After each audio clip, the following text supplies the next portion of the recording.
before we pray together, I want us to take a moment and receive something from the Word of God, and then we will pray together. The Bible says in Revelation 3:7-8, it says, "These are the words of him who is holy and true, who holds the key of David. What he opens no one can shut, and what he shuts no one can open. I know your deeds. See, I have placed before you an open door that no one can shut. I know that you have little strength, yet you have kept my word and have not denied my name." And then Isaiah 22:22 says, "I will place on his shoulder the key to the house of David. What he opens no one can shut, and what he shuts no one can open." And finally, Matthew 7:7-8 says, "Ask and it will be given to you. Seek and you will find. Knock and the door will be opened to you. For everyone who asks receives. The one who seeks finds. And to the one who knocks, the door will be opened." I want us to hold these words. Let them land in the deep places, because they are extraordinary. They are not promises of a God who might open doors when conditions are right and everything lines up perfectly. They are the words of him who is holy and true, the one who holds the key of David, the one who has ultimate authority over every door in your life. And he says, "I have placed before you an open door that no one can shut. No one can shut it. Not a person, not a circumstance, not a past mistake, not a season of lack, not an enemy, not a closed opportunity, not a rejection, not anything. When God opens a door, it stays open, because the one holding the key is the one who made the door, and he has never once lost a key." I want to talk today about doors, specifically about the doors that have been closed in your life and the doors that God is ready to open. We all have closed doors in our history. Some closed because of our own choices. Some closed because of the choices of other people. Some closed for reasons we never fully understood. And those closed doors, they have a way of shaping us. Sometimes they shape us with wisdom, the lesson learned, the character built, the redirection that turned out to be mercy. But sometimes the closed doors shape us with something less healthy, a resignation, a shrinking of expectation, a quiet decision somewhere deep inside that certain kinds of open doors are probably not for people like us. That breakthrough is something that happens to other people, that the things we have been hoping for have simply been delayed too long to still be possible. I want to speak directly to that place today, and I want to speak to it with the Word of God. In Revelation 3:8, Jesus says something remarkable. He says, "I know that you have little strength." He acknowledges it. He does not pretend it is not there. He does not require that you have great strength before he places the open door before you. He says, "I know you have little strength, and I have placed before you an open door anyway." The open door is not a reward for the strong. It is a gift for the faithful. The condition is not strength. The condition is this: you have kept my word, and you have not denied my name. That is the condition, not perfection, not impressive performance, not a life without failure or doubt or closed doors.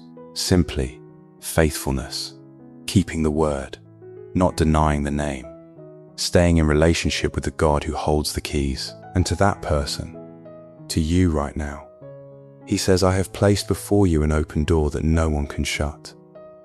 I also want to talk about something that I think gets in the way of us fully receiving this promise. And that is the tendency to think that when doors have been closed for a long time, it must mean they are closed permanently, that the window has passed, that the opportunity is gone, that God has moved on and what was once possible is no longer. But look at the story of Joseph. His dream came when he was 17, and the door to that dream, the fulfillment of what God had shown him, did not open for 13 years. 13 years of pit and slavery and prison. 13 years of doors that were not just closed but locked from the outside. 13 years of a situation that by every natural measurement looked like permanent failure. And then, in God's perfect timing, the door opened. And when it opened all the way, completely, suddenly. In a single day, Joseph went from the prison to the palace, from the most unlikely position to the most powerful one, because the God who holds the keys had been waiting for exactly the right moment to use them. Your situation may look like a locked door right now. It may have looked that way for longer than you want to admit, but the God who holds the key of David, the one who opens what no one can shut, he has not misplaced your key. He has not forgotten the door he told you he would open. He has not changed his mind about the promise he made. He is simply holding the key until the moment that is exactly right, until you are exactly where you need to be, until the door opens into something you are fully prepared to walk through, and when he opens it, no one can shut it. I also want to say something about the posture of asking. Matthew 7:7 says, "Ask, and it will be given to you. Seek, and you will find. Knock, and the door will be opened." All three of those verbs, ask, seek, knock, are in the present continuous tense in the original Greek. They mean keep asking, keep seeking, keep knocking. Not a one-time request followed by passive waiting. An active, persistent, ongoing engagement with God about the doors you are believing him to open. That persistence matters. It is not about convincing a reluctant God. It is about demonstrating a faith that does not give up. A trust that keeps showing up at the door even when the knocking seems to produce no immediate result. Because God honors that kind of faith. He is moved by the persistent faith that keeps coming back. That keeps asking.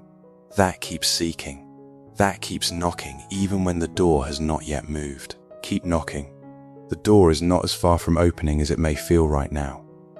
Today, on this 50th episode, in the spirit of Jubilee, I want to pray with you for every door that needs to open in your life, for the breakthrough that has been delayed, for the opportunity that has been waited for the season that has been promised but not yet fully arrived. Let us come before the one who holds the key of David and ask him to open what no man can shut. If you are ready, say this prayer with me.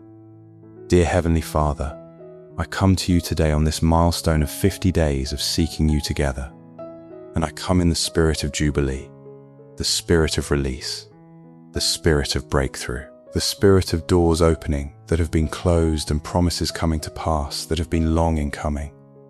Lord, I come to the one who holds the key of David, the one whose authority over every door in my life is absolute and uncontested. You open and no one shuts. You shut and no one opens. And today I bring before you the doors I have been believing you to open, the opportunities I have been seeking, the breakthroughs I have been standing in faith for. I bring them all to you now. Lord, I ask you to open the door of opportunity in my life, the career door, the business door, the ministry door, the creative door, the door to the season that you promised that has not yet fully arrived. Lord, I bring it before you today, not with resignation, but with expectation, because your word says you have placed before me an open door that no one can shut, and I choose to believe that today. I choose to believe it over the evidence of every closed door in my past. I choose to believe it over the discouragement that has been telling me the window has passed. The window has not passed, because you hold the key, and you are not late. Lord, I ask you to open the door of favor in my life. Let me find grace in the eyes of the people who have the ability to open opportunities for me, the ones who can say yes, the ones whose yes could change everything. Lord, go before me into those relationships and those conversations. Prepare their hearts. Let your favor on my life be evident to them in ways I could not manufacture on my own. I ask you to open the door of provision, Lord, the financial door, the door to the resources I need to do what you have called me to do, the door to the supply that has been slow in coming. Lord, you own the cattle on 1,000 hills. You are not limited by my limited options. Open a door of provision that I could not have anticipated, a source I would not have thought of, a supply that comes from a direction I am not currently looking. I ask you to open the door of relationships, the right people who are meant to be in my life for this season, the connections that carry divine purpose, the friendships and partnerships and mentorships that you have already ordained but that have not yet materialized. Lord, open those doors, connect those people, and help me to recognize them when they arrive. And Lord, I ask you to open the door of your perfect will for my life, the deepest door, the most important one. Not just the career door or the financial door or the relational door, but the door to the fullness of what you created me for. The door to the life that could only exist if you opened it. The door to the season that could only come if you were the one who brought it. Open that door, Lord. I am ready. Or if I am not fully ready, make me ready. Do whatever you need to do in me to prepare me for what you are about to open before me. And Lord, for every door that I have been beating against that you have not opened, give me the grace to trust your closings as much as I trust your openings. Because sometimes the closed door is the greatest protection. Sometimes the door that would not open is the door that would have led somewhere harmful. And I trust your judgment even in the closings. But for the doors that are yours to open them, Lord, in your timing, in your way. And let what comes through those open doors be unmistakably from you and not from my own striving. No man can shut what you open, and I trust you with every key. In the name of Jesus, who holds the key of David. Amen. I want to take a moment before we close today to mark what we have done together over these 50 episodes.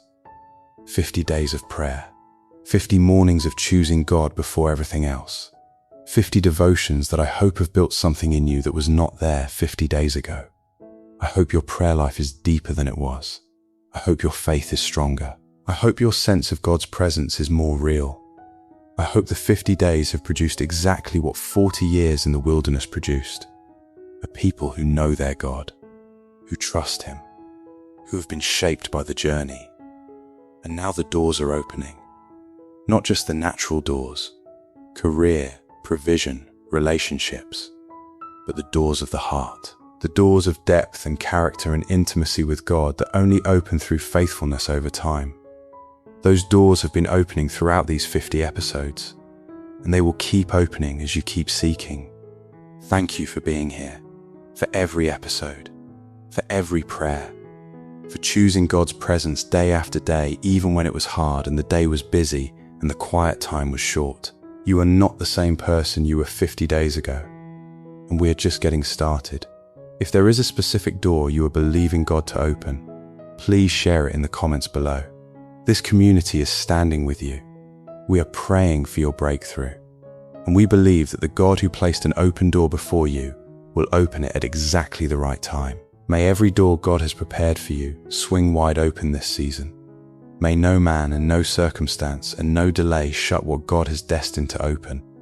May the God who holds the key of David use it on your behalf in ways that leave no doubt. This was him. God bless you.